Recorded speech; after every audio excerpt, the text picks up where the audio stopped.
Alright, this is just a real quick video on these Toyota gear shift problems where you've got the lateral side-by-side play in the shifter. What happens is there's two bushings at the bottom of the shifter that disintegrate, and they look like this. Toyota part number is right there. These I got from the Toyota dealer for $1 a piece. So there are people online that do these in the car, but the easiest way, I think, is what I did, where you remove, there's 4 10mm bolts around the perimeter of this thing. You pull those out.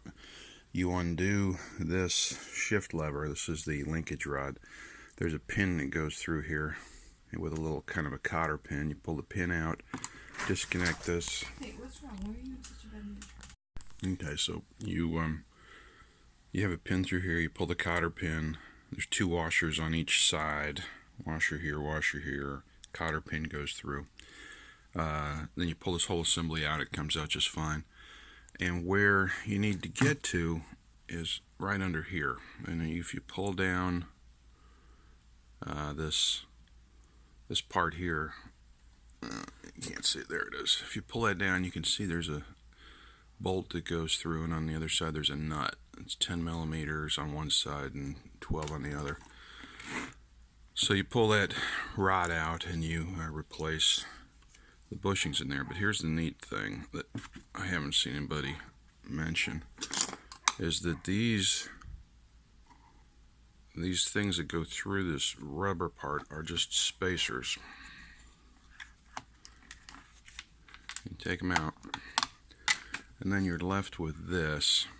That's part of the big rubber gasket, and if you fool with it long enough, you can pry those out.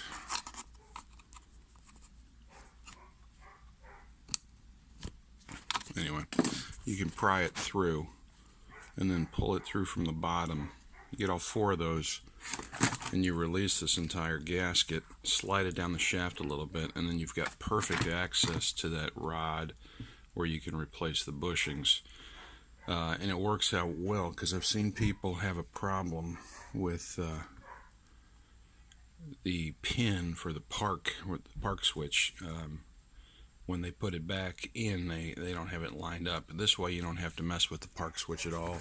You don't have to take off these 4 screws that hold down the plastic part, and it's just a really easy job. The only electrical connector that you disconnect when you pull it out of the car is this one, and it's just simple. I mean, it's a 10-minute, 15-minute job. And that's on, this is a 4Runner. This is a 97 4Runner, but I think it applies to just about any Toyota that has a floor-mounted gear shift.